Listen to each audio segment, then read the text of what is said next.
के इस वीडियो में गाइज हम इस 10 इंच के इस पायोनियर के चैंपियन सीरीज सब वूफर के लिए इनक्लोजर डिजाइन करने वाले हैं। ये सब वूफर के थोड़े स्पेसिफिकेशन और इसका मॉडल नंबर मैं दिखा देता हूँ। बहुत ही हेवी है वेट में।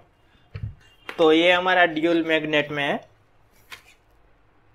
और इसमें ड्यूल वॉइस कॉइल भी है, ये देखिए। और ये 4 ohms लोड पे वर्क करता है और ये इसका मॉडल नंबर है। बहुत ही हेवी क्वालिटी का सबवूफर है और इसकी परफॉर्मेंस भी लाजवाब है। तो इसके लिए हमें बहुत ही प्रिसाइजली इसका इनक्लोजर बनाना होगा क्योंकि बहुत ही हेवी थंप इसका होता है। और जो ड्यूल वॉइस कॉइल सबवूफर होते हैं वो वैसे भी बिल्कुल ही परफॉर्मेंस के लिए जाने जाते हैं। जितना पावर आप दोगे उतना ही हेवी परफॉर्मेंस आपको ये देने वाले हैं। तो चलिए मैं कौन से इसके लिए एमडीएफ कटवा के आया हूँ वो मैं आपको दिखाता हूँ और इस बार हम क्या नया करने वाले हैं वो भी मैं आपको बताता हूँ।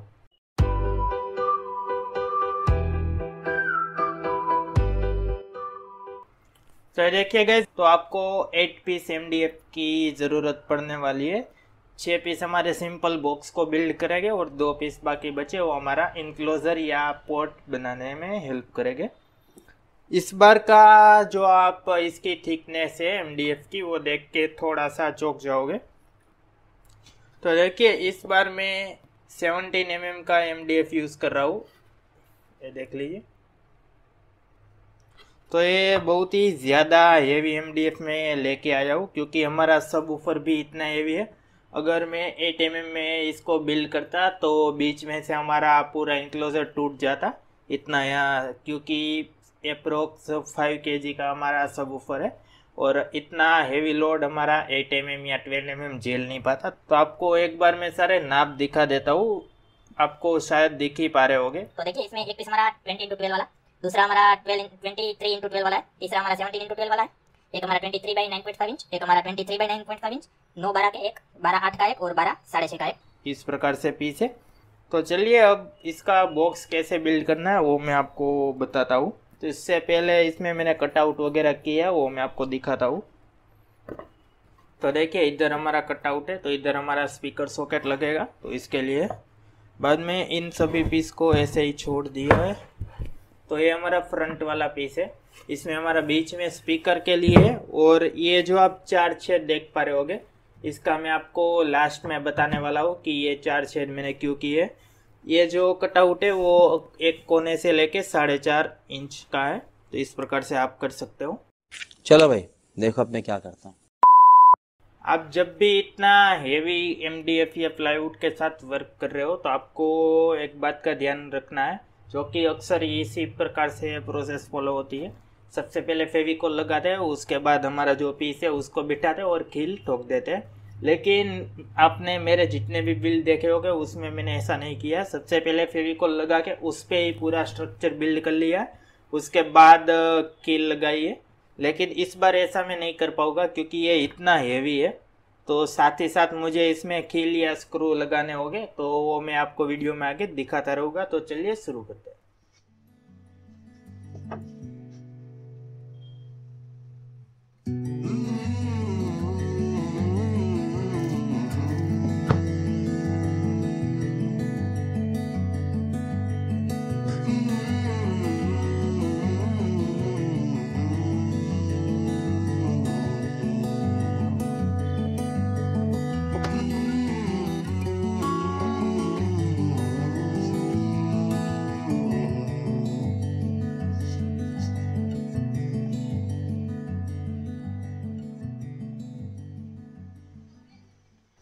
तो ये देखिए गाइस, इस प्रकार से ये पूरा बन के रेडी हो चुका है पूरा हमारा इनक्लोजर। तो आप देख सकते हो कि इस प्रकार से इसकी फिनिशिंग वगैरह आई है। एक बार मैं आपको इसको आगे से भी दिखा देता हूँ, ये देखिए। अब हम इसके टॉप के पोर्शन को लगाने वाले हैं, तो मैं दिखाता हूँ आपको।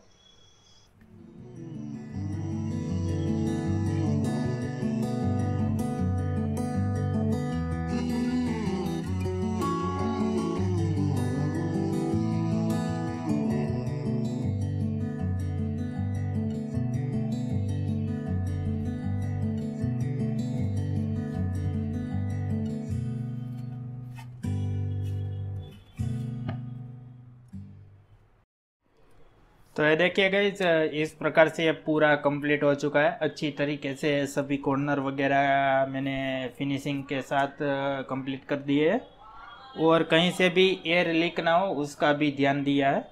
तो अब हमारा एक ही काम रह जाता है। और जब भी आपको ऐसा बिल्ड बना लो, सबसे पहले आपको ब्लोअर क्लिप से इसके अंदर की सारी डस्ट निकाल लेनी है, उसके बाद अच्छे से क्लीन कर लेना है। और अब हमारा एक ही फाइनल स्टेप बच जाता है, इसके ऊपर हमारा फैब्रिक लगाना। तो देखिए इस प्रकार का मैं फैब्रिक लगा रहा हूँ। कई भाई इसका प्राइस पूछते रहते हैं, तो इसका प्राइस 12 या 13 रुपये 1/1 फीट का आता है। तो इस प्रकार से आता है। तो चलिए मैं ये पूरा कंप्लीट इंक्लोजर बिल्ड कर लेता हूँ और इसमें हमारा सबवूफर भी लगा लेता हूँ। ये हमारा सॉकेट इधर लग जाएगा। इसमें मैं फोम का यूज़ नहीं कर रहा हूँ, अगर आप चाहे तो फोम भी लगा सकते हो, लेकिन हमने पोर्ट्रेट बनाया तो फोम की कोई ज़रूरत है नहीं। तो ये 4 छेद मैंने क्यों किए वो भी मैं आपको फाइनल शॉट में दिखाता हूँ। तो चलिए सबसे पहले मैं इसको कंप्लीट कर लेता हूँ सबवूफर। तो ये देखिए गाइस, फाइनली हमारा पूरा बिल्ड रेडी हो चुका है। बहुत ही ज़्यादा मेहनत लगी है इस बिल्ड को कंप्लीट करने में। और आप एक बार इसका लुक देखिए, कोई भी ये नहीं बोल सकता कि आपने घर पे बनाया है। सभी लोग आपको पूछेंगे कि ये कैबिनेट कहाँ से बनवाया है, अगर आप इन फ्यूचर इसको बिल्ड करते हो तो। और मेरे पास ये पुराने पड़े थे, एक कैबिनेट से निकाले हो, तो मैंने इसको भी इंस्टॉल कर दिया है। और इसकी वजह से इसकी जो लुक है वो बहुत ही शानदार हो गई है। और ये इजीली रिमूव भी हो जाते हैं अगर आप करना चाहो तो, इस प्रकार से। तो अब आप सोच रहे होगे कि ये इतनी इजीली रिमूव हो जा रहे होगे, तो साउंड टेस्टिंग के दौरान या आप जब भी इसको यूज़ कर रहे हो उस वक्त ये निकल जाते होगे या आवाज़ पैदा कर रहे होगे। ऐसा कुछ नहीं है। आप साउंड टेस्टिंग के दौरान इसको गौर जरूर कीजिएगा कि ये दिक्कत दे रहा है या नहीं दे रहा है। इसके साइड में मैंने इसका स्पीकर सॉकेट लगाया है। बार बार मैं इसको उठा नहीं पा रहा हूँ, बहुत ही ज़्यादा हेवी बिल्ड हो गया है। अप्रोक्स ये 20 kg के करीबन का पूरा बिल्ड हो गया, क्योंकि 5-6 kg हमारे सबवूफर का ही है और बाकी हमने सॉलिड 18 mm का MDF यूज़ किया है। तो ज़्यादा बात नहीं करते। टेस्टिंग शुरू करने से पहले कईयों के मन में एक डाउट होता है। तो ये डाउट होता है कि इसको सीरीज में यूज़ करें या पैरेलल में यूज़ करें। इसके कनेक्शन बहुत ईजी होते हैं। अगर आप दोनों वॉइस कॉल के पॉजिटिव और दोनों के नेगेटिव एक साथ मिला देते हो तो हमारा पैरेलल हो जाता है। अगर आप ऐसा करके मल्टीमीटर के द्वारा इसके ओम्स चेक करोगे, मैं एक बार आपको दिखाता भी हूँ। तो ये देखिए गाइस, इसके पॉजिटिव और नेगेटिव कनेक्टर जहाँ पे हम अपना एम्पलीफायर का आउटपुट कनेक्ट करते हैं, वहीं से 2 सिरे लेके आया हूँ मैं इधर। और इधर ये देखिए मैंने मल्टीमीटर पे इसकी पॉजिटिव और नेगेटिव लगा दिए। तो अभी आप जो रीडिंग आ पा रही है वो देख पा रहे होगे। तो ये हमारा 3 ohms लोड है फिलहाल। अगर आप इसको ही सीरीज में कर दोगे तो इसका ये जो लोड है वो बढ़ के 7 या 8 ohm तक चला जाएगा। कहने का मतलब ये है, आप अपने एम्पलीफायर पे जितना ज़्यादा लोड डालोगे उतना ही वो ज़्यादा आउटपुट निकाल के देगा आपको। अगर आपका एम्पलीफायर 4 ohms पे 40 वाट का आउटपुट दे रहा है एग्जाम्पल के लिए, तो 2 ohms लोड पे 80 वाट का आउटपुट करेगा। तो हम जिस एम्पलीफायर पे फिलहाल इसकी टेस्टिंग करते हैं उसके एग्जाम्पल लेके मैं आपको थोड़ा एक्सप्लेन करता हूँ। फिलहाल हम इस बेस ट्यूब सर्किट के साथ इसकी टेस्टिंग देखेंगे। तो जो हमारे बेस ट्यूब सर्किट है वो 4 ohms लोड पे 100 या 120 वाट का आउटपुट करता है। इसके ऊपर हम 2 ohms का लोड अगर डालते हैं तो ये करीबन 175 से 180 तक का आउटपुट भी दे पाएगा। तो फिलहाल हम इस पे 3 ohms का लोड डाल रहे हैं, तो ये आप ये मान के चलिए 150 वाट का आउटपुट दे रहा है। तो इसके साथ इसकी टेस्टिंग थोड़ी मुश्किल है, लेकिन हम फिर भी करके देखते हैं कितना आउटपुट ये निकाल देता है हमारा और कितने अच्छे से इसको बजा पाता है। क्योंकि फ़िलहाल मेरे पास कोई और एम्पलीफायर है नहीं, और मैं अगर आपको कार में इसकी टेस्टिंग दिखाऊंगा तो उतने अच्छे से आप इसकी थंपिंग वगैरह और इफेक्ट वगैरह नहीं देख पाएंगे। तो चलिए इसके साथ ही हम इसकी टेस्टिंग शुरू करते हैं। तो कनेक्शन मैंने आपको एक्सप्लेन कर दिए। अगर आपके पास भी कोई डीवीसी सबवूफर है तो मैं आपको बोलूँगा कि आप इसको पैरेलल में ही चलाएं, तभी इसका ओम्स कम होगा और आपको ज़्यादा आउटपुट मिलेगी। तो जो हमारा ये सबवूफर है ये हमारा 400 वाट RMS का सबवूफर है और फिलहाल हम इसको 150 वाट दे रहे हैं, ताकि आपको अंदाज़ा हो सके कि इसका परफॉर्मेंस अगर आप कोई मोनो एम्पलीफायर या कोई हेवी एम्पलीफायर लगाते हो तो कितना होगा। तो चलिए शुरू करते हैं। अगर आपने अपने हेडफोन नहीं पहन रखे तो आप अपने हेडफोन को वियर कर लीजिए या ईयरफोन लगा लीजिए, क्योंकि तभी आप इसकी अच्छी तरीके से टेस्टिंग को समझ पाएंगे और जज कर पाएंगे। तो चलिए शुरू करते हैं।